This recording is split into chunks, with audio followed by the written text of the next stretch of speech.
Right then, ladies and gentlemen, welcome to Season 2, Episode 2 of the Southend Dog Training Podcast, Unfiltered. It's been a while. It has. There's been a lot going on, which we'll get into in a minute. But you were saying this morning, like, you can't believe how many people actually like this podcast. I know. I was looking in the WhatsApp groups yesterday, and I get a weekly report of how many people download it. Even last week, something like 500 people downloaded the season 2, episode 1. I thought, that's amazing. That's quite a lot of people, really. It is. I mean, podcasting is the way forward, but we always sort of neglect it, and not intentionally. It's just one of those things. I mean, podcasts take a lot. Don't get me wrong. You have to have multiple cameras set up.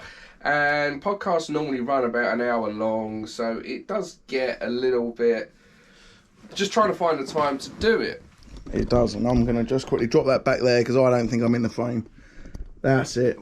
You in the frame? We're in the frame. Am I in Carry the frame? on. This is all a bit ad hoc, guys. That we got in this morning. I went, right, we're going to film the podcast, and here we are. Well, what makes the podcast special is we don't really format it. We just talk. We just wake up. The podcast sort of transpires when there's a lot of shit to get out there. But let's start with the news, shall we? It's a new feature of this episode. Dog thefts. Dog thefts. That seems to be the hot topic this week. There was an XL bully that got stolen, went absolutely viral, went on to BBC News and all that stuff. But it's becoming a real thing, dog thefts. You're seeing more and more of it, particularly with designer breeds. So let's give the audience some advice on things they should do. Okay. First things first, if you've got a designer breed, and when I say designer breed, I mean something along the lines of XL bullies, pocket bullies, micro bullies, even French bulldogs fall into that realm because they're very desirable, and even doodles, cockapoos, cavapoos, things like that. So you have to be careful with it, because the reality is, in this day and age, in modern climate, people are looking for a quick way of making money. I was reading one of the comments the other on that post, and they said, well, the trouble is you're walking around every time with at least £5,000 walking around in front of you. And that's what the dog is. It's money. And even the police just reported it as property theft. Well, that's the issue with dogs, and I know there's a lot of people trying to petition to change this and things, but dogs are property. Yeah. That's it. Dogs, although we class dogs as family members, dogs are property. That's how they're viewed. Yeah. If somebody comes and steals your child, that's kidnap. If somebody steals your dog, that's theft of property. And the best way to look at that is, when your dog goes to bite someone, if it does serious harm and goes to court, trust me, you're the one that's accountable for that, not the dog. Yes. So, dog thefts. And it's so easy these days to obtain dogs because of social media. Yeah. I mean, I saw this thing a few months ago. Somebody literally made a mock-up of somebody's living room from their photos that they had posted on Facebook. So it's almost like really stalkerish alert. Yeah. But somebody had taken a profile from Facebook, and they had used their profile to redesign their living room exactly the same as theirs based on their social media photos. And people don't think about that. People don't think about that photo they post of their new car, their new dog, for instance. Right. How many people are looking at that? Now, you're going to have dog thieves that are going to be going, right, you're in Southend, right, I now know what road you live down based on the photos, videos you're taking and things like that, and then it doesn't take long for them to do it. And like I said, with something like a French Bulldog, you're looking at about $5,000 for a pedigree French Bulldog. But you can steal a French Bulldog, sell it for $2,500 without papers. People will pay that. Yeah, easily. So it is about being safe. Couple of things. We have got a safety video on our website of things to do to protect yourself against dog thefts, but a couple of things. You can get this spray, which isn't pepper spray, it's just a gel. It's a good pet deterrent, but it can also be used against people. It's actually completely legal. You can go and pick it up in the shops. Okay. It's on our website. The other thing is, if your dog's got no recall, don't let it off the fucking lead, yeah? Because particularly dogs like French Bulldogs are generally pretty friendly. American Bullies are pretty friendly dogs. Cockapoos, pretty friendly dogs for the best part. Yeah, all it takes is someone to go, oh look, there's a dog over there. Go over and say hello. So make sure that you've got a wicked recall before you let that dog off the lead. Yeah. Second thing, if you don't, attach that dog to you. There's a dog walker in Scotland. She uses carabiners. Yeah, I've seen that. One on a harness, one on a normal collar. Yeah, literally use a carabiner. Make sure that dog's attached to you. And if you are sort of a vulnerable person or something like that, make sure you go out with a friend. Meet up with friends, meet up with families, or don't go out when I know it's getting dark now, but don't go out walking by yourself if you're a vulnerable person or something like that, because the reality is, it's a desired thing right now. Nobody wants to fucking earn a living anymore. Everybody wants to earn a living off of somebody's fucking back. Yeah, steal a dog, flip it on fucking what's that fucking website there? Gumtree. Gumtree, yeah, there you go. We'll go with Gumtree. Flip it on Gumtree. We're not sponsored by Gumtree. No, we're not. I'm drinking Huel right now. I'm not sponsored by Huel either. But the reality is, yeah, it's just about being safe, about being smart. You sit there, you got the dog, and you got to understand that certain dogs are worth a lot of money in this modern era. That's why you get a Rottweiler. Get yourself a fucking Rottweiler. No one wants that. No, they're donkey as fuck. No one even wants them, even if they've got them. But going back to protecting yourself, something you said about the gel there. Obviously, any tool can be used as a weapon. So, for instance, hammers are used to hammer in nails, but they could be used as a weapon. Deep heat spray is great as a muscle relaxant, but also it's pretty fucking painful if you get someone in the eye with it by accident. Yeah. So let's be careful where we go. We're fucking brought up on like freaking charges. So for dog training, told me to get a can of hairspray and a lighter. Fucking blowtorch. Deep heat spray, my legs ache when I'm walking. Also, do not bank on your overreactive, insecure dog being enough to protect you, because the reality is these criminals that steal dogs are smart. I watched this scary post the other day on it, and there was like 3 of them. They all had balaclavas on, and they were talking about them literally going to steal people's dogs. If they see somebody walking by themselves alone in the woods, they will just rush that person and take the fucking dog. And they know it's bad and they know it's wrong, but what they meant to do, they sounded like they were from London, these people, like, but they know it's wrong, but they said if the dog is problematic or reactive, we got this person right here. They pointed to another person in balaclava. He's like, he's the dog expert. So, and that's the thing. I watched the amount of people I meet that go, my German Shepherd's trying to protect me, no one can come near me, and those people then come to me, and I'm like, enough! And the dog's like, ah! And just fucking hides behind them.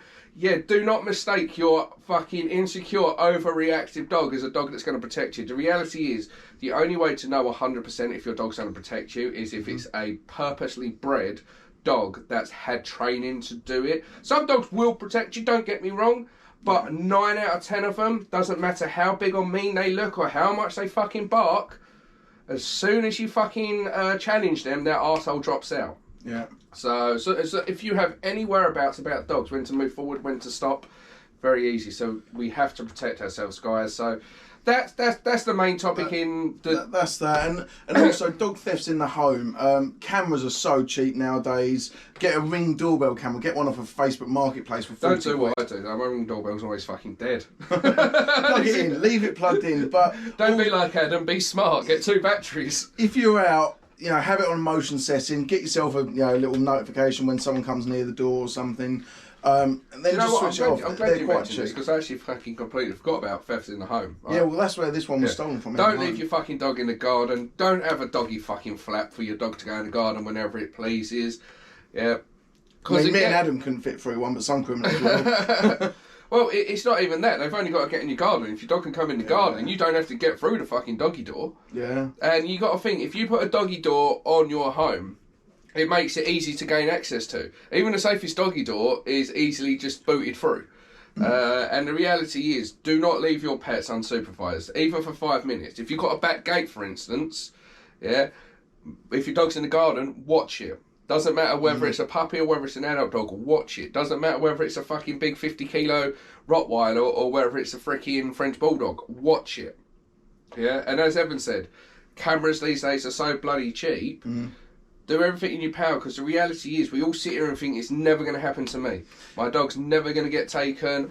I am a 1 step ahead of everything until it happens. And the other thing is, obviously, we're big advocates for crate training anyway. If your dog is crate trained, put it in a room out of sight at the end of the day. If someone comes in over the fence looking for your dog and the dog's not wandering around aimlessly in your back room or something, they think it's not going to be there, they're much less likely to go rummaging through your house looking for the dog. So out of sight, out of mind. That's how I'd look at that. So that's the main news. Let's talk about news in Southend dog training. What's happening in the world of Southend dog training, Ev? What is happening? Right. I think the first one's actually quite an interesting subject because it's a recent one. Well, actually, one is about our biggest fan, but I think we'll come back to her later. No, that's not news. We'll come back to her later. We'll talk about her in a bit. Stalker alert. Yeah. News, what's happening? News. Centre. Dog training centre. So we have applied for full planning permission for a dog training facility in Basildon. So we're just waiting to hear back on that one. And we've agreed the rent terms and everything else. But we will be able to hold 2 classes at a time and a 1-to-1 session with all the officers there and everything. The plan going forward from there is to, if obviously everything goes to plan and the council accepts it, will be to run evening classes Monday to Friday and classes all day Saturday and Sunday. That'll be group classes. Yeah. It means they'll be accessible for everyone. That's the big thing. And we're going to get a fireman's pole in it because there's an upstairs, downstairs, and there's already like a freaking emergency ladder, but it needs a fire pole. Yeah, and an airbag to jump off onto. So yeah, that's just, again, it's about Southend dog training, just stepping up the game, going to the next level. At the end of the day, what we do now works. It works. It's not amazing. Obviously, we've got our private fields we rent out. That's where we hold the classes now. We often do 1-to-1 sessions at my house or in the surrounding streets, which is great because the dogs are here and things like that. But we want it obviously all together. We want all the staff together. Well, it's nice to have a front of house like Sam or Leanne sitting there. Yeah. Hi, who you here to see? I'm here to see Adam, or I'm here to see Lee. Then they go through to the kitchen, they're offered a drink, and then obviously they're taken through to the trainer. It's just, again, it's that little bit that separates us from everyone else, and that's the... On that note, it's not just Adam and Lee anymore, is it? No, there is now Lottie. Lottie and Aaron. Lottie and Aaron. Yes. 2 new trainers at Southend Dog Training that have their little trainee badge removed to fully fledged dog trainer. Yeah, so they are beginning to do their 1-to-1 sessions, and Lottie's going to be doing group classes as well. Yes, Cotswolds. Lottie is amazing, group classes in Cotswolds, but again, it's the more people we can train up and the more people we can help, it gets the waiting list down. Yeah. It means we can cover more areas, and that's what it's all about. Requesting home visit wise, I mean, obviously we have the form on the website to fill out. We generally average about 50 a day, people wanting home visits from us. And you just think there's only, at the moment, obviously it was you and Lee, obviously until this past week. But how the hell are you and Lee going to do 50 a day? It's impossible. It's just not... Well, I can't because I have other things to do, which now brings me to the next point. My life and your life are fucking hectic, right? Yeah. This is why I'm so focused on training people up to do what I've been doing for the last 10 years, because there's things that I'm now having to do that takes me away from the doing dog training on a day-to-day basis. I still train dogs. If somebody's adamant, no, I'll only work with Adam, I'll train that dog. Mm. And I still like to train a dog once or twice a week, but the reality is my time now and everything that's happening... It's in the online group. Yes, it's making sure the content is here. Like doing podcasts, for instance, giving freaking advice to people worldwide, because we aren't just an in-person business anymore. Obviously, we've got the online business. The other thing that's happening, Ev, isn't there a book?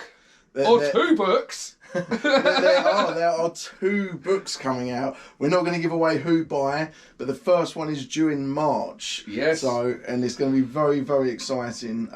You are going to see that book everywhere. On wherever you are in the world, you will be able to buy that book in your language as well. It's one of those things where the fans ask, the fans eventually get, because we are very much customer based. We very much listen. I mean, this is why we're doing a podcast, because people can go, "When's the next fucking podcast?" Thanks, Jenny. Yeah. I saw your latest but also, since for as long as I can remember, have you got a book? Have you got a book? Have you got a book? Because the reality is, there are still a lot of people out there that don't know what a podcast is. No. That don't have Facebook. I mean, Facebook's for the old people, no offence. But I love Facebook. I fucking hate Facebook.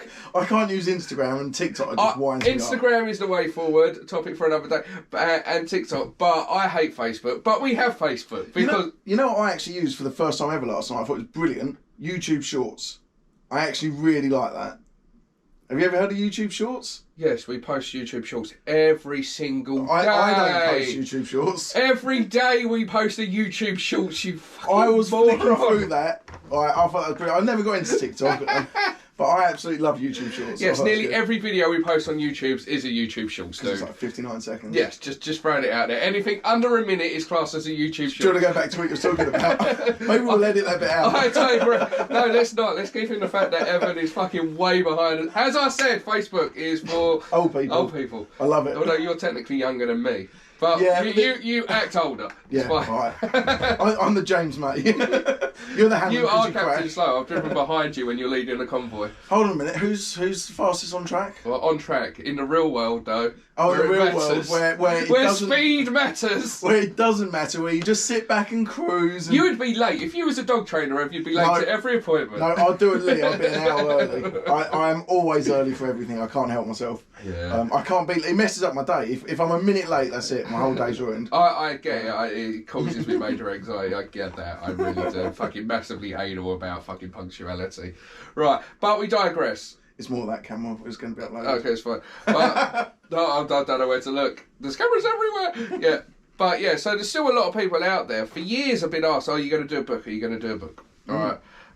Because there are people that they get confused even when they come onto the online group, and we try to make it as idiot proof as possible. We literally have, I don't have to be able to see, but literally on our homepage it says, "Hi there, new members. If this is your first time visiting the site, click the button below and navigate new members category." And literally it shows you where to start step by step and everything, but there are still some people that just want to pick up a book and read it. So we are listening, and that's what we want to do. Lots of publishing companies have reached out to us. We're not going to say who we... Let's talk about it. We're not going to talk about who the publishing companies are, but their whole experience. Because we was approached by two very large publishing companies. Now, I don't think myself and Adam really understood the gravity of what was happening at the time. We were sort of, can you come to London? We want to have a chat with you, and we love your idea. Then we sort of get to London, and we have a meeting with a few of them, and suddenly we walk out the office, there's like 15 of them there. Some of them have brought their dogs in because they're all big fans of Adam. And then suddenly the managing director walks past. Now, when you guys obviously see who the book's published by, you're going to go, yeah, there's quite a bit of like gravity behind that. And sort of me and Adam just strolled in there like it was another day in the office. Well, to be fair, it was another day in the office for me. I mean, that's when I give Ev the fizz when he realises what Adam does. Adam just loves it. He was lapping it up. He was like, I'm so attention, happy. Attention! Everyone's looking at me. I'm so happy. It's like a Labrador. I am. Super friendly. He was out as well. It's actually more like a Staffy. Yeah, give me some attention. And I was just fucking lapping up. I need more. I need more. He himself a little bit. So there's that. Yeah, there's that, and we are the TV series as well, which again we was approached for. We haven't paid a penny or anything like that. They're filming it all. It's gone to the next stage with the channel. So, and believe it or not, the channel and the book are related in the companies that they own or work for. So it's very exciting. Yes, and this has been a big dream of mine, is to have a TV show because.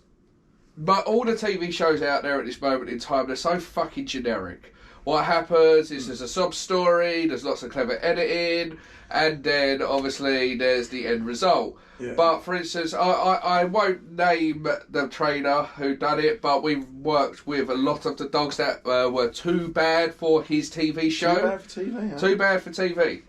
And they're really not. They're fucking simple cases for the best part. But because they wouldn't make you look good on TV, they were rejected from the show. And they paid a lot of money to be on the show. Yes. But, where was I going with this? So, the first time I saw that TV show, there's two Labradors literally dragging this lady down the street on harnesses, right? Which is a typical scenario. Then, 30 seconds later, he's walking them on flat buckle collars. He's like, all you had to do was put them on a normal collar and not a harness. I'm thinking, you lying bastard.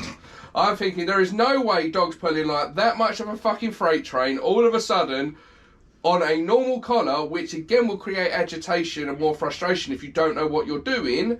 Yeah, those dogs got some uber corrections behind the scenes, and this is what I want. It's all fucking dressed up. It's all fake.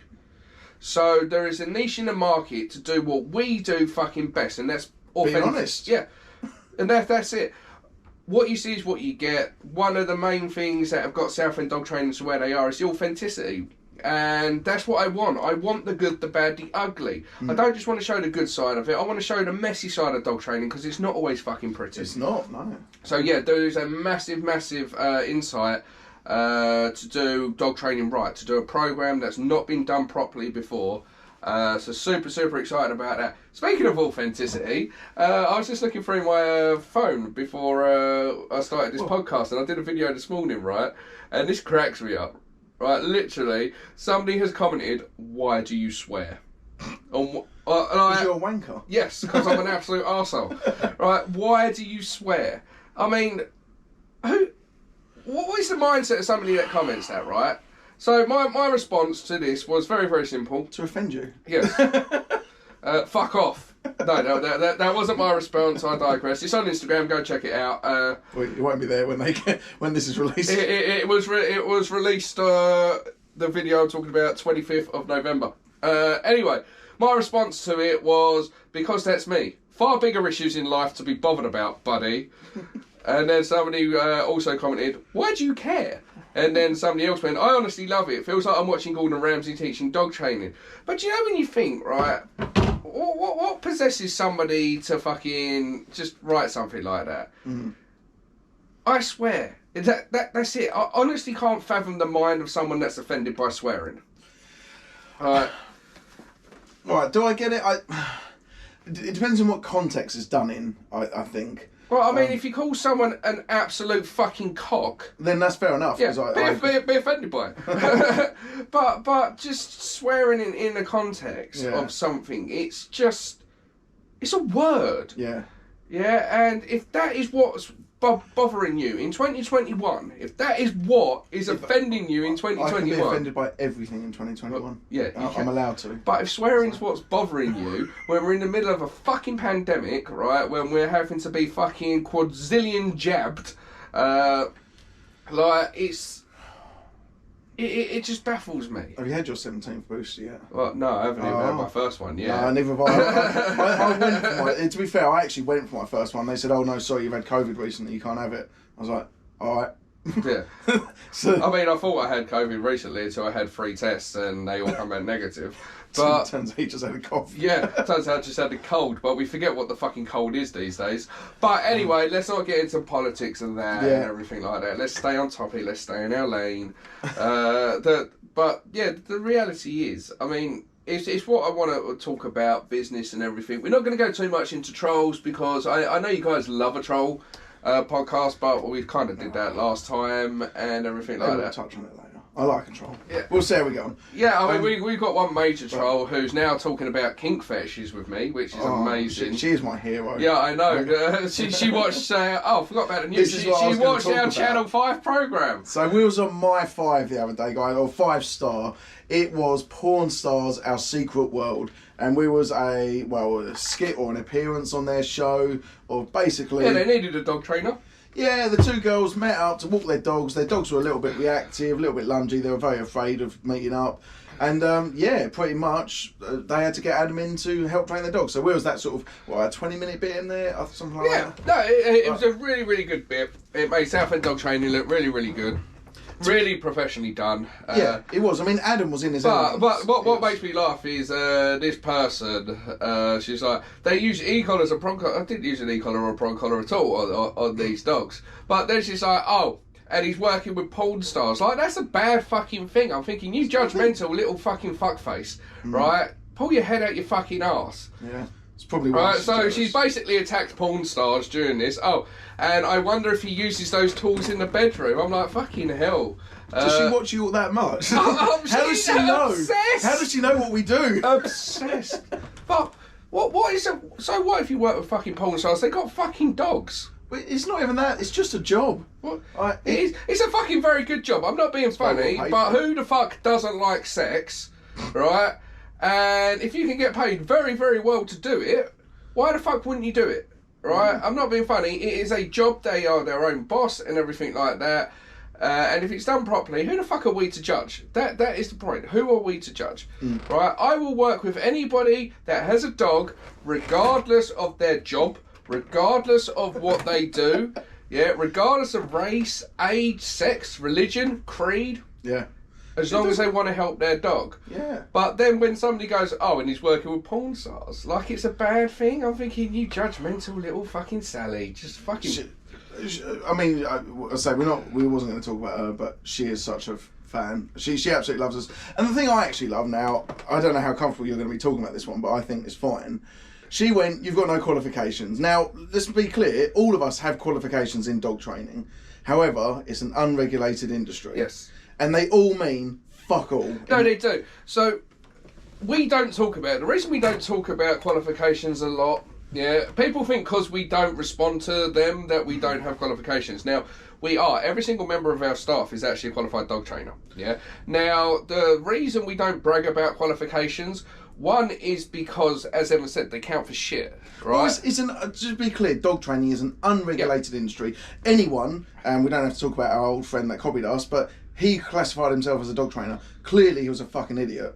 But it's so unregulated that... So if you get a qualification in dog training, it doesn't mean anything because there's no regulation behind it. No, there isn't. And the result, the actual crux of the matter is, most of these traders that bang on about qualifications, your average Joe, the people watching this right now, haven't got a fucking clue what they are. They just want help with their dog. If I got a plumber and went, are you qualified? And he went, yes, I've got a LucasAid sport degree.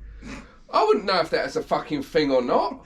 I only say that because there's a LucasAid sport behind me. I've got a Scythian Guilds level 17 in connecting pipes. I don't know what qualifications I'm looking for when hiring a plumber. I'm not a qualified I'm looking at recommendations. I'm looking at freaking their social media to see the work they can produce, and I'm looking right. The reputation, the reviews as well. Look at our Trustpilot. I love it when I got a comment as well the other day. Somebody go, "What's bad is a trader that gives advice when he's got no experience in the field." I'm thinking, no experience in the field. I'm thinking, I've been doing this for fucking 10 years. I've worked with fucking thousands of dogs. He's been in the field a lot. I'm thinking, no experience in the field. Because again, a lot of these people that are against it, right, they just bang on about qualifications. Now, the qualifications we have, right, are all in force-free training, because that is what the qualifications are out there, right? And so we're very much adept in how force-free training works, how positive-only training works and everything like that. But the reality is, the reason we don't bang on about them is because that alone is not enough. In this fucking day and age, that alone is not enough. And I think you've hit the nail on the head there, because in reality, a lot of what we use from them qualifications is what we was using anyway and what we use. However, we add to that. Let's put it into perspective. Victoria Stillwell is not a qualified dog trainer. No, Graham Hall's not a qualified dog trainer. No, they're not. But Victoria Stillwell, right? Face of the Kennel Club, their go-to trainer in the Kennel Club. Victoria Stillwell is not a qualified dog trainer. She has an academy that people can join where they get trained up. Lots of money. Yeah, and they get this qualification. I'm doing air quotations right now, right? If you're watching on YouTube, you'll see the air quotations. But she's not a qualified dog trainer.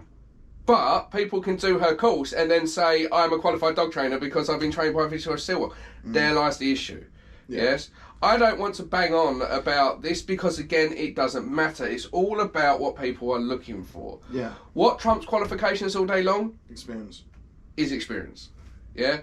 Like I said, somebody could go to university for 5 years, get all the degrees under the fucking sun, right, but never train a dog in their life. Who's going to train that dog better? That person that's never actually handled a dog in their life, or somebody that's been doing it for fucking 10 years and has a proven track record? We'll move on from this, but I just want to add to it. I mean, I'm a qualified dog trainer. I am not a fucking dog trainer. Yeah, even Evan's a qualified dog trainer, and Evan has no idea about dog training. The reality is, especially with COVID at the moment, most certifications are all online anyway, meaning you can become a fully qualified, fully pledged dog trainer without ever handling a dog or ever seeing a dog in real life, ever seeing an aggression case, ever seeing a reactive case or an anxiety, and you can suddenly assess that all online instantly. And it is just absolutely absurd. Ev recently took a dog training course, right? And Ev actually... Passed it flying colours. Right? Ev passed. He knew all the right answers to it. But I wouldn't trust Ev to train a dog, ever. When there's a client here, he will use his dogs. He'll be almost like my assistant for the day. Yeah. But I wouldn't trust Ev to go and fucking take a reactive dog. I wouldn't trust Ev, because Ev isn't a dog trainer. He's my business partner, but he's not a fucking dog trainer. I am a dog trainer by title, just so you know. Yeah. But he has qualifications in dog training, but I wouldn't trust him to train a fucking dog. No. But all these people like that Nikki Pissflaps, that fucking keeps going on, right? Yeah. She's like, qualifications. All right, let Ev turn up at your door. See how fucking much help you get, right? It's ridiculous. And we call her that because that's pretty much what she is. Qualifications don't mean experience. Qualifications don't mean you're any good. They just mean you have a little bit of knowledge. But you know what trumps all of that?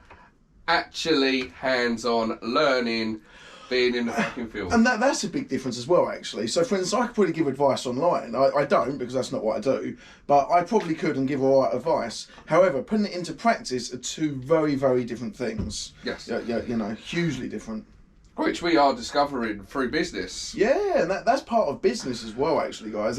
We've had some, not troubles recently. I say troubles in business, but business is always troubles, isn't there? Put one fire out, another one fucking begins.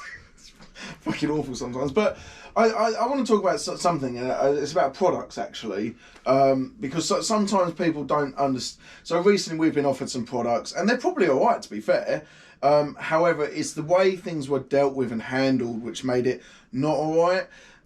So somebody was making a dog product in their home, which now some of the best products in the world are made at home. Apple. Yeah, Apple starting Steve's garage, for example. Southend dog training. Starting in Adam's. Adam's house. Yeah, that's it. And now we're in Evan's house. Working at Adam's kitchen and back garden. But so some of the best products in the world can be done there. But however, when you're, for instance, if it was a dog lead and you made a dog lead and the stitching was bad and the dog got off the lead and got hit by a car and they could prove the lead was at fault, i.e. by bad stitching, they could sue you. Now, unless you've got product liability insurance, now, it probably doesn't even cost a lot. It's probably about £80 a year. But, however, when somebody is offering... So they wanted us to, one, sell the product for them, two, not even give us anything out of it, i.e. not be an affiliate. To be fair, that is the issue. Yeah, well, they wanted to use our client right? base. It's business. And I'm not being funny. We've worked 10 years, right, to get to where we're at. Mm-hmm. Yeah, let's not make no mistake about it. Right, we have 2 million followers worldwide. Yeah. Right, in pretty much every country in the world. I love the start of a live when people go, hi from South Africa, hi from India, hi from Dubai. I'm like, this is insane. Hi from Romania, right? Yeah. So to have that reach, right, and then have somebody think that, oh yeah, sure, just we'll advertise your products in there, get absolutely zero kickback as a result. Yeah. You would have to pay thousands in advertising. Online to get that kind of reach. Like it's insane. And at the end of the day, it's business. It is business. Now, we're all for helping people out. Now, helping people out would be, that's fine, you can advertise to our clients, however, do sort us out a drink. Now, that would be helping people out. If we wasn't helping people out, we'd be going, yeah, you need to sort me out more than a fucking drink. Yeah. I mean, you know. Like I said, it is business, right? And we do help people out. I mean, we go 16 free one-to-one sessions away Friday just gone. The amount of free stuff we give away, and obviously not everyone sees that, which we rename ourselves charity all the time. Well, last month we gave 20 free one-to-one sessions away. This Friday just gone, we gave another 16 one-to-one sessions away. Yeah. Lee is literally paying for someone to be in classes right now because she's so desperate to help her dog, but she's got absolutely fuck all. So Lee's actually paying for her to be in the class. Right, so we do our share, and we will continue to do our share because I do believe in giving back. Yeah. We do. I'm going to help somebody that's working with a rescue next week. We're going to do some stuff with vets as well. And none of this is paid for. But we're doing it because it means it's going to help more people. We're doing it because it's about giving back. But when somebody just wants to come in and expect to use our client base for fucking free, fuck off. The best thing about this is we spoke to well, not myself, but as a company we spoke to them about that, and then I got a shitty message from that person saying he's going to come down to our walks, he's going to follow us around, and there's nothing we can do about that. Unfortunately for the idiot, he hasn't heard of harassment. So it shows the mindset of people though, and their true colours. When, you know, we're running a business here, it's not a charity, although we do a lot of freaking charity stuff. We're going to a rescue actually next Thursday, I think it is. So yeah, and we've got to organise the vet visit as well to help the vets out, because vets reached out to us and said they don't know how to handle reactive dogs. So we're going to go down there for the day. There's a vet that's opening up as well that want to be specialised in helping those cases, those reactive cases. The nervous dogs that are scared of the vets, the reactive dogs that have trouble at the vets, and they've reached out to us because they want us to be able to educate their staff on how to deal with that type of dog, because there is an issue there. A lot of vets are actually scared of dogs, right? And a lot of vets make the same mistakes every single fucking time. Without fail, I go into a vet's, I see a receptionist go over to a dog, hand out for the dog to sniff, hello baby, and I just see the dog backing away, barking. I'm thinking, you have no idea how to introduce yourself to a nervous dog, do you? And this is the problem.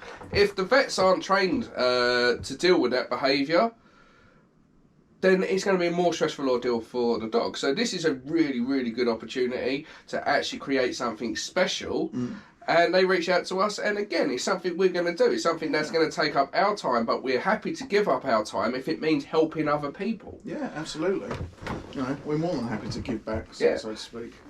So yeah, that's where are we now? So that's the news, I think. Yeah, we've done the news. We've gone on. Well, I mean, there's no format to it. What I do want to do though is obviously we're trying to make this more. Got some Instagram questions. Yes, we have some questions. So I'd like to answer some questions from time to time. So every time we do a podcast, we put out a post on Facebook that says that.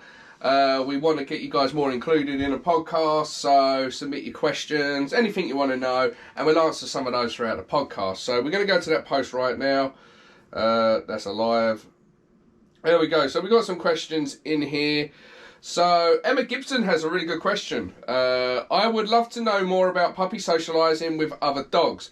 What's appropriate behaviour, what isn't, how best to advocate and set them up for a good experience. So this is actually a very, very good thing, because socialising, not many people know how to do it properly. And also there's a lot of puppy classes out there, and I'm not hating on puppy classes. If it's done right, it can be very beneficial.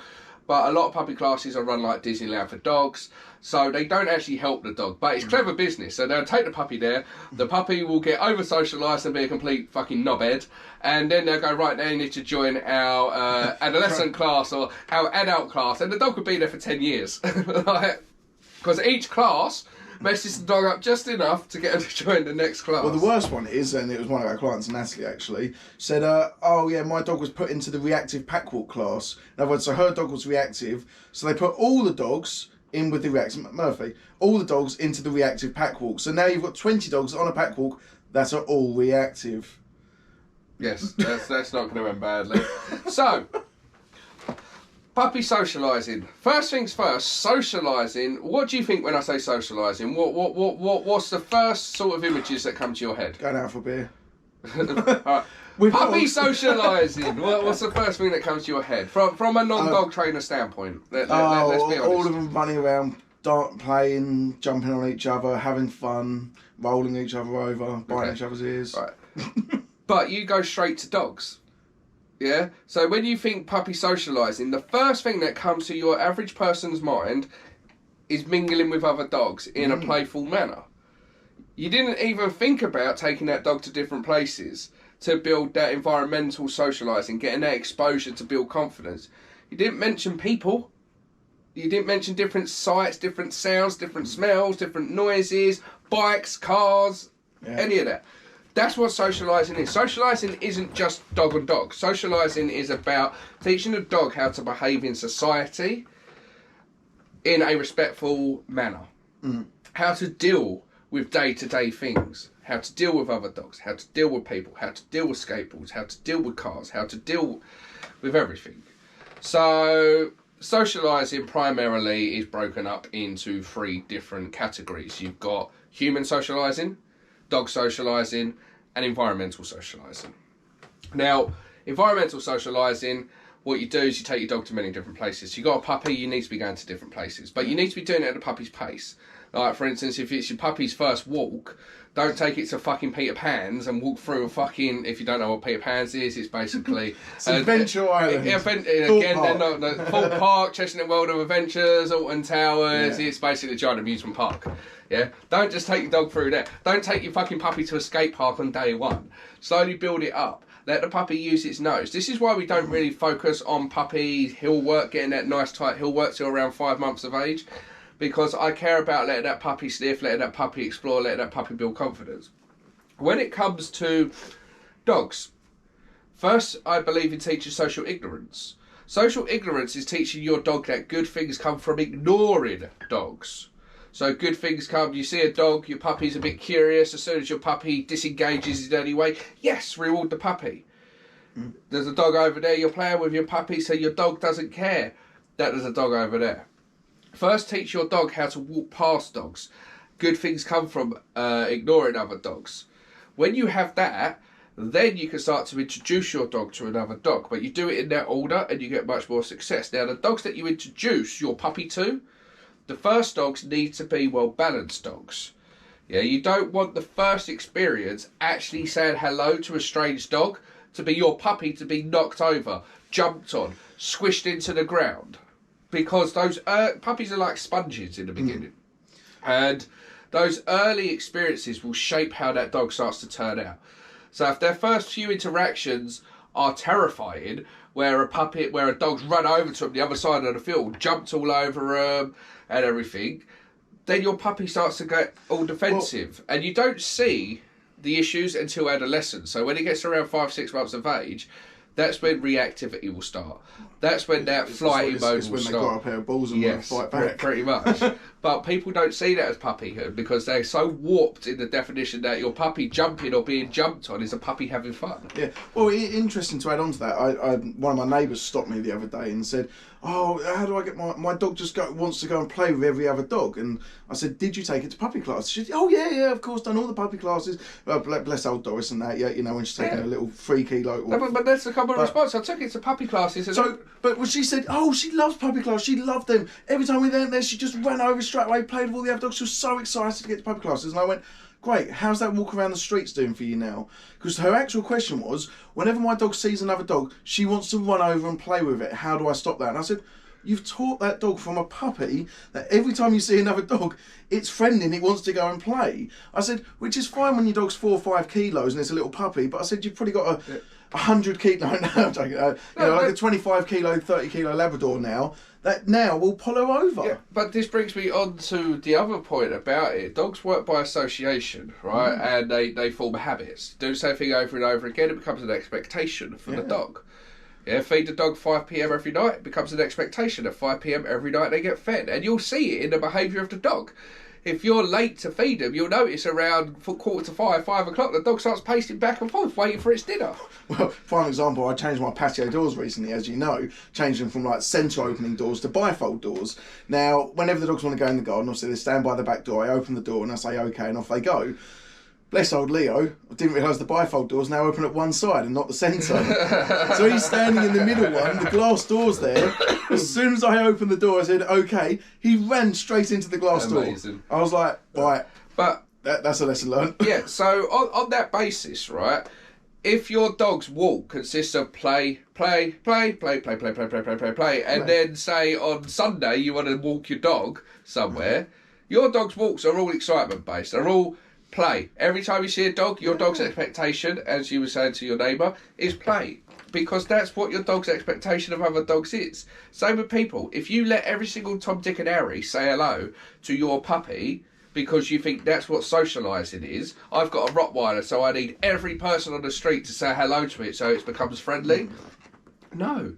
Because then what happens is you've got a dog that goes, I must say hello to this person, I must say hello to this person. And when you have to stop it because that's not realistic and sometimes that's not possible, what happens is your dog gets frustrated and then reactivity starts to form. Yeah? Because that's what your dog's association has become. That's what your dog's habits have become. So I always want my dog to ignore more dogs and be rewarded for ignoring more dogs and learning that good things come from me around more dogs than actually interacting with dogs. The reality is, the dogs that are walked on a day-to-day basis on the lead, that have a small group of dog friends, but then ignore the rest of them, particularly in this day and age where nobody trains their dog and thinks it's acceptable to go, it's okay, he's friendly, as fucking their dog comes terror-assing across the field about to plough your puppy into the ground. It's fine, it's friendly. It's never bit a dog, but it's friendly. Yeah.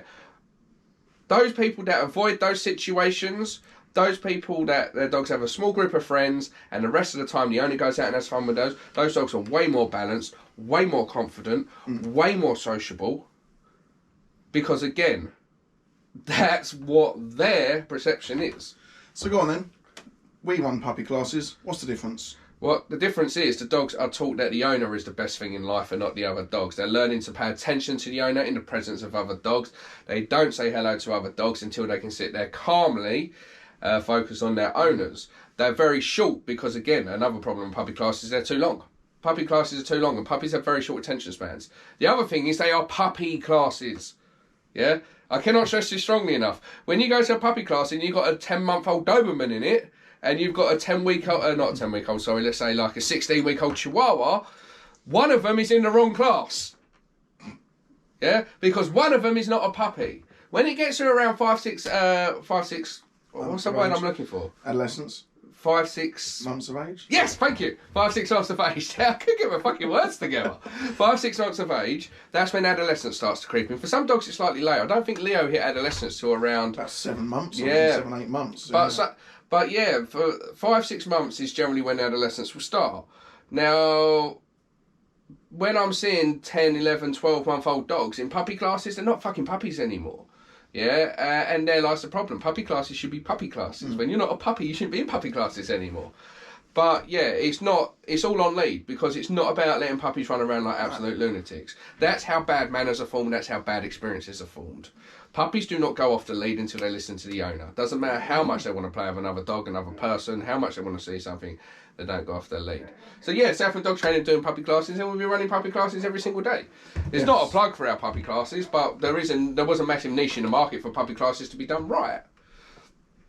Just going to see what Ted's doing. For those of you that can't see, I could just hear Ted having a bit of fun. So to answer the last bit of Emma's post, how to advocate for your dog. If you're over a field or somewhere and there's an off-lead dog that you don't know, never listen to the owner when it shouts out it's okay, it's friendly. That's code for I've got no fucking control of my dog.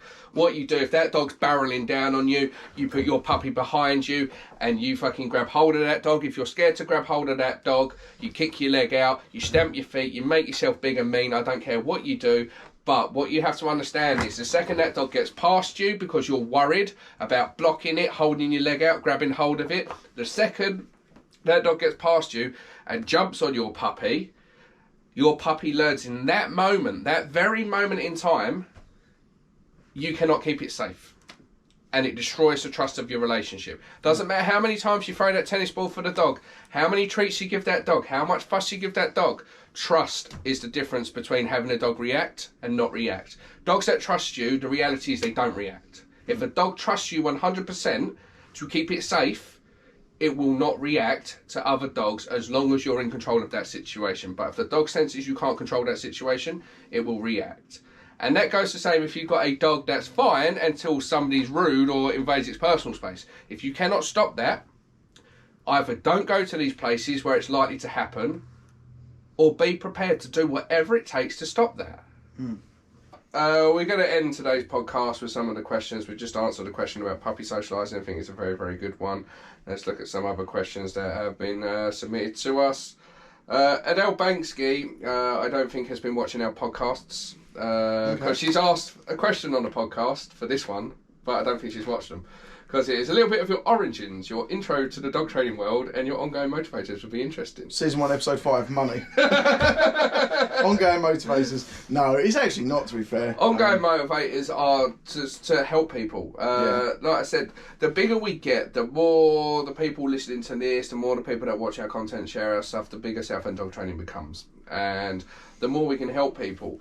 Like I said, it's always been growing steadily. But we're now at the stage where, as I said, every time I do a live, I've got people from like Romania, India, Australia checking in. We're helping people on the other side of the world. You got Sharon from Ireland, right, with Biscuit, her German Shepherd. I've never met her. She joined our online training group with a reactive German Shepherd to both humans and dogs, right? Couldn't walk her dog. Her dog had to be muzzled. She's now organising mini social walks with other members from Ireland to meet up with their dogs because of how much she's learned from the online group, the advice she's been given, the videos that are there to help them grow, right? And we've never met this person, and this is what it's all about. The bigger we become, the more people we can help. And that's what I want to do, because it's all about the dogs. The TV show will help us help more dogs. The book will help us help more dogs. The centre will help us help more dogs. The hiring more staff will help us help more dogs. And that's what it's about. However, my origins into dog training, how Southend Dog Training became, and everything is season 1, episode 5 of the Southend Dog Training podcast. Joshua Bolton, get some admins on here. We'd like to hear the story how they joined. We can definitely do that. Yeah. Lottie would be a good guest to have on. She's just recently started training dogs. Especially any of our admins would be good to have on. Yep. Carrie Donovan wants to hear about the hardest challenge you faced in dog training, like possibly the hardest dog to work with. Right, very good question. I like that question a lot. Now, I get asked every day, is there a specific breed of dog that's hard to work with and things like that? And I always say the same thing. It depends what you're trying to teach. Yeah, so if you're trying to teach a French bulldog to herd fucking sheep, that might be a little bit difficult. Yeah, if you're trying to teach a greyhound to do advanced obedience and Schutzhund work, or IPO for the people that don't understand what Schutzhund is, that might be a bit difficult. Not saying it can't be done, but it's going to be a lot more difficult because it's not a breed originally designed to do that. If you want to get a Border Collie to do herding, you want to get a German Shepherd to do IPO, that's going to be a lot easier. So it all depends what you're trying to teach. However, the hardest case I've ever worked with, I actually use this as a case study in the classroom sessions I do with our trainers. We do classroom sessions where we pick a case study, a real life case that I've worked with. I then give a little synopsis of this case, the reason I was called to it, and everything like that. Then they get to ask me some questions on it. I'm only allowed to give yes or no answers, and then they propose what they would do in that situation. Then we talk about what was good and bad. The one I used recently in the last classroom session was a dog named Murphy. Now, Murphy was a dog that was hogtied and dragged around the streets. He was a rescue dog, and the owners had got him. They are very much advocates of rescuing dogs. But they had Murphy for 3 years when I went to meet him, and they'd never been able to walk Murphy. Never. They tried every tool known to man. They had 5 different trainers, but every time they put a tool on him, even in his safe spot, which was the bedroom in the house, even putting a harness on the dog, he'd release his bowels and shit everywhere. So when I say shit himself, I literally mean he would shit himself. And yeah, so I went there, and this dog was absolutely terrified of men. Yeah, like so much so that he tried to bury himself under the tile floor. If he could have dug his way in, he would have. And I thought, right, you're so scared, let me bring Sammy in, because I know he gets on with other dogs, he lives with other dogs. Let me bring Sammy in, see if I can use my dog to bridge the gap. So I bring Sammy in, and again, even the presence of a strange dog, a calm, balanced dog, Murphy didn't even move from that spot. That's how fucking scared he was. So I asked them about what the other trainers had done. A lot of them tried to offer food. It's not going to work. He would starve himself before he actually fucking went outside. One of them just sat there, told them how great he was and things like that. I went, has anybody actually just put a lead on him and fucking forced him outside? They went, no, because he poos himself. And this is where it gets really harsh. But this is the difference between Southend dog training and another thing, right? The one way of helping Murphy, because everybody had exhausted all options. All these force-free trainers, all this patience, all this fucking offering food, hand feeding, everything you could think of to do had been exhausted. And again, this goes back to the whole qualification thing. Force-free has a textbook, yeah? And when that textbook fails, this is when dogs are either recommending medication, which this dog was, yeah? Or told that the dog will never improve, and or worse, has to be put to sleep. Yeah, because their textbook only allows them to go so far. Yeah, whereas some dogs, you have to get outside of that. The best minds in the world, the best doctors in the world, step outside that textbook to save someone's life. Yeah, the best minds in the world sometimes have to step away from the realms of what is normal, what is textbook, to actually help someone, and that's what we do. And what we did, I put him on a slip lead, bit of pressure, he freaks out. Of course he did, he's been fucking hog-tied and dragged around the streets. This dog at this moment in time doesn't know I'm here to help. He just fucking has these flashbacks of fucking hog-tied and dragged around the streets. So he shit himself. Yeah, I knew he was going to shit himself. Yeah, he shits himself with a harness on. He's going to shit himself at this anyway. Right, so I'm taking my time. 1 step forward, 2 steps backwards. 1 step forward, 2 steps backwards. I get him outside, I wait for him to stop freaking out, I put him straight back inside. We'd go again. 1 step forward, 2 steps backwards, 1 step forward, 2 steps backwards. Get him outside, wait for him to stop freaking out a little bit, back inside. Then we take a break, have a coffee, have a cigarette. Then we do it again, right?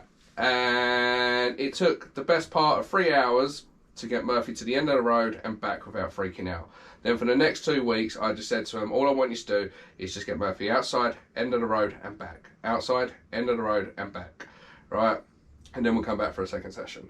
By the second session, Murphy was able to go outside and up and down the road without shitting himself, yeah? So the fear was getting less and less. Right, we then used Sammy at this point because he was a little bit more okay outside, and we used the rest of his dogs, and we used them to teach him to follow. So every time Murphy got a bit spooked by something and refused to move, I'd get the rest of the family and dogs to walk off. So Murphy's like, oh, what do I do? What do I do? Everyone's fucking leaving me. And I'd use that sort of pack mentality that dogs do have, yeah? And again, when we talk about pack theory and how it's been debunked, what that is talking about training dogs like wolves. Dogs behave like wolves and things like that. That bit's been debunked, but dogs are still very much a pack animal. They do thrive on a pack, whether it's a pack of humans, whether it's a pack of dogs. They need to belong to something. They do well by themselves, don't get me wrong. But if you live with a family of 4 humans and a dog, that is the dog's pack.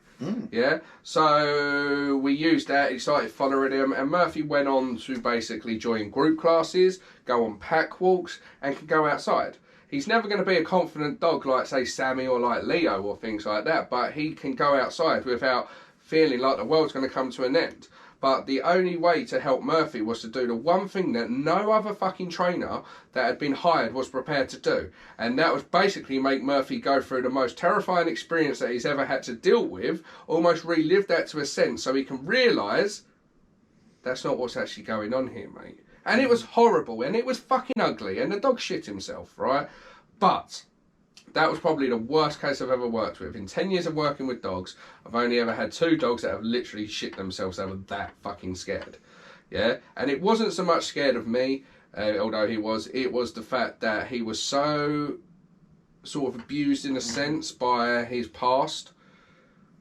But that was the only way to get him. Murphy'd be dead. You could leave the fucking front door open, he wouldn't run outside. Yeah, you could offer him all the food in the world and he would eventually be dead. You could literally sit on the floor and be as patient as you like. You could medicate him, it didn't work. Everything that was tried, everything that all the top full street trainers in the world recommend was tried. Didn't work. So yeah, that was Murphy. He's doing great now, by the way. But yeah, sometimes you've got to do the ugly stuff to come out the other side. We've got another question from Rebecca Allison. How do you know when a pup is old enough or ready to stop following the puppy routine and spend most of the time out of the crate? That isn't a set age thing because every dog's different. Depends how long you've been following that routine for. Have you been following it since the puppy's 8 weeks old? Have you been following it since the puppy's 5 months old and things like that? Not at all when they're a puppy. Puppies don't get freedom at all. Because the reality is they make bad decisions. They pick things up, they're teething, they get up to mischief very, very quickly. I recommend following the puppy routine that's set in our online training group till the dog's at least 10 months old. And the reason being is because by this time, early adolescence would have hit, and that's where people go wrong. They think their puppy's behaving, they think their puppy's got a good recall, they think their puppy's listening to them, and then adolescence hits, and then all of a sudden they go, I just don't get it. He used to listen to me, he used to have such a good recall, he used to be so friendly. And I'm like, yeah, welcome to adolescence, because it's always at that adolescent mark, and that is what happens. You get lured into a false sense of security. So you want to make sure you're following the puppy routine into adolescence, make sure that you survive the early onslaught of adolescence, because it's a difficult time. Yeah, but when do you know when they're ready? It's basically when you've progressed from the crate to doing bed means bed, doing nothing outside of the crate. Start to introduce sofas if that's what you want. You can start to leave food down without the puppy without the dog trying to steal it and things like that. You can go upstairs and come back downstairs and your dog's not got up to no good. You slowly give freedom over time. It's not a set age thing. It's more about how much effort you're putting into it, how much you're working on teaching the puppy to settle down outside of the crate. And that routine is kind of always there. The only difference is that routine doesn't have to necessarily be forced anymore because it's a natural thing. When I bring my dogs back from a walk, I don't have to put them in the crate for them to learn to switch off. I did in the beginning, yeah. After exercise, go in your crate. When I'm eating food, go in your crate. I don't have to do that anymore because the consistency of that routine has now made it a default. So when I come home, my dogs go on the sofa now and go asleep. When I'm eating, my dogs stay asleep, yeah? They don't come over begging for food. Or if they're on the sofa and I'm eating, say, a takeaway or something, they'll get off and go to their bed because that's become the habit. So it's when those things start to take shape, you start to give more freedom, and you give freedom slowly. Too much freedom too soon, dog takes the piss. And on that note, guys, I think we're going to end it there. Yeah, that's it. We was going to talk about how we are. Yeah, I mean, we can save that for the next one. Yeah, we'll talk about that one for the next one. Oh, how long have we been running for? Just over an hour. Yeah, we'll save it for the next one, guys. We'll save that for episode 3. Yeah, we still keep talking about the stresses of fucking running a business. The stresses of life and things like that. Because it's just to summarise it, it isn't easy. It's not. The reality is, I'll leave you with this, right? The amount of people out there that will quickly turn against you when you get any sort of credibility, any sort of fame, anything like that, will quickly all of a sudden go from being your friend to either wanting something from you, and when you can't give it to them, they will just turn on you, or they'll just get jealous just like that. The amount of people that want a piece of the pie, that come in, try to attack you, try to make a name off of you, or things like that. And like I said, Eminem said it best. You mention me, millions of views, win-win for you, lose-lose for me. And I love that lyric, I do, because the amount of absolute nobodies in this industry that will go, oh look, there's Southend dog training, let me try and attack Southend dog training. Yeah, and if I then mention them, I give them credibility and things like that, and it happens. Everybody wanting to take a pop shot, trolls. The more staff you add, the more stress that the business becomes, because it's no longer just you accountable for your actions. You have to make sure that the staff are trained to the level that you want. And again, the more eyes on you, people don't understand that, but the more people watching you, the more pressure it is. And yeah, so we was going to talk about that today, but we sort of digressed a little bit. So that's what we'll get into on the next podcast, shall we? Yeah. And shall we actually do the podcast next week? How we meant to? I think it'll be a Christmas podcast. So a weekly format or a monthly podcast. It'll be a monthly podcast. That's what we'll aim for. I think the next one will be the Christmas special. Talk Yeah. about what's coming up at Christmas. What's happened this year and how's it been, and sort of, I think that'll do. Yeah, we'll talk about some of the trainers having mental breakdowns. And... Yeah, and I, you know what? I don't blame them. There's one, and the thing with, I'm seeing a lot of trainers that can a leopard change its spots. Now, I believe people can change. Now I do. So there's something going on with one of them at the moment, and I don't want to say too much about it, but at the end of the day, what's happened with that person in the past, I do believe is in the past with them. You know, however they were in the past. I don't believe that's them now. The reality is, it comes back to that pressure thing. Like, the bigger you get, the more your past can sort of come back to hold you. And I sit there when I look at some of these things, I'm thinking, what did I do when I was 15 years old? Like, what could possibly come back and bite me in the arse for something that I did when I had like 100 followers? Do you remember when you kicked that ball once and it hit the kid in the head? It'll be something along those lines, won't it? It'll be something absolutely ridiculous. But the other thing I'm seeing in this industry, and I was on a live with Kano O'Connor the other day, and we got really deep. It always become like this is your life stories, and what I'm seeing is it's a toxic industry. It's a very difficult industry to make it in. It's a very difficult industry to actually sustain, and I'm seeing a lot of trainers that just a few months ago were the talk of the fucking everything, and now they're fading away, and the reason they're fading away is because of the negativity, and you cannot maintain that level of anger, hate and hostility towards somebody on a daily basis without it affecting your mental state. Yeah, people are getting sick and tired of the same trainers saying the same shit over and over again. You go onto the beauty of Southend dog training is every time you come on, there's a new video, and it's always something useful, something that you can learn from, or something that might have been you once upon a time that you can share to a friend, or something helpful, or something funny, or something educational.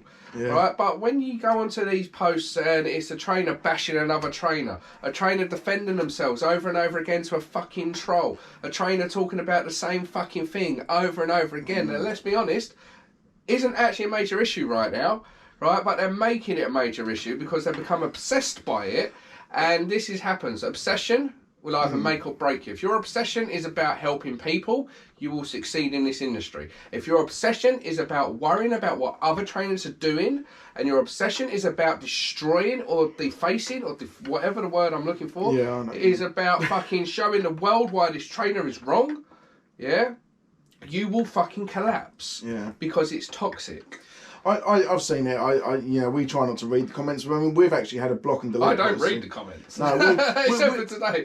I always read the first few comments. From the troll side of things, you and I, we've had a block and delete policy now for probably close to a year. We don't want to be involved in it. We want people to come to us and see positivity. We want them to be helpful. If someone comes to us and goes, I hate you guys, you use prong collars, just fuck off. Look at it from this perspective, right? Yeah, if you've got 100 comments on a video and you haven't responded to any of them yet because you're busy, you're doing things, and that's a regular day in Southend. You've got 100 comments on a video that you posted, right? If you go through them and the first comment you respond to is a negative troll comment, not only are everybody that took the time to comment on that post or need a bit of help or a bit more elaboration being ignored, the people that follow you that generally give a shit have been ignored. You go straight to the person that is being a big meanie, that has nothing better to do in their life, right? And then you focus all your time on that. That is the mindset of the person. Yeah. Winners get fucking focus on the people that are going to help them win. Yeah? Yeah. People are asking for help. Give them help. If someone's just being a dickhead, fuck them off. Yeah. You're not gonna convince a troll to change its fucking spots. But yeah, I'm seeing a lot of trainers having to take breaks on fucking on social media. Yeah. Seeing a lot of trainers just basically lose the fucking plot. Yeah. Because you cannot keep up that level of hate. No. You can't. No. Yeah. I mean, and I do. And this is what we'll get in on the next podcast. How it's easy to get suckered into that stuff. And how hate can fucking hurt you. It does affect you because we are fucking human. Yeah. And I spoke to this with Connor. We are human. So when you do see like really hurtful, distasteful things, you should go and hang yourself, like fucking death threats and shit like that. It gets to you. Yeah. I'm a fucking father with kids. I'm a husband. It gets to you. Yeah? And it can feel like sometimes that's all that's coming. But that's because your brain is getting suckered into that hate. Yeah. When you actually sit there, and we prove this every time we do a fucking troll podcast. Let's find some hate. Actually, it's harder than it looks. But you can get suckered into it. It's impossible to maintain that level of frustration, anger and hostility towards someone without it making your fucking life hell. Well, they say if you hold block and delete. If you hold on to hot coals, it burns. Yeah. And it will. The sad thing is, Nikki Pressburger, who we spoke about at the start of this fucking podcast, who doesn't like me working with porn stars, who's obsessed with me. Sad thing is, she's going to watch this podcast, the whole hour plus podcast, right? Because we mentioned her at the fucking start of it. She's going to watch this whole fucking podcast. And we don't give a shit about it. And then she's going to moan about it. I mean, come on, guys. If you can't see from the outside looking in how warped of an individual you must be to be that obsessed, to make your mission in life to discredit, defame, spread hate about another individual, if you cannot see something wrong with that and the mentality of that person. Well, let's put it this way. What do you and I do, or mainly yourself? You show people how it's done. What you believe is right, and from that, guess what? You explode as a business. Really? The people that want to go, I don't like the way Adam does it, and they just put up little memes all the time, and this is how you should do. Put no videos or anything at all, and then they go, I've still got the same 1,000 followers I had when I first started, and you're like, well, that's because you're not helping people. The most notable trainers in the world. Yeah, let's look at Say It Once, Vinny. I never see him slagging anyone off. I never see him defending himself to trolls. No. I never see him spreading hate. I never see him attacking other trainers. There might be loads of trainers out there that he disagrees with, but I never see him getting involved with it. Guy's got 2 million followers on fucking TikTok and freaking he's about 3,000 followers away from us on Instagram. He's getting there. He's smashing it. He's getting right, and he's my healthy competition because, as far as I'm concerned, he is the biggest player in this game, and I want to beat him on that level. But it's healthy competition, right? But the reality is, the reason he's smashing it, and the reason Southend Dog Training are smashing it, is because we don't get involved with that hate and that bullshit. And as soon as you can get your head around that, and you stop letting the hate drag you down, and you start fucking focusing on what's positive, that's when you'll really start to succeed. And on that note, goodbye.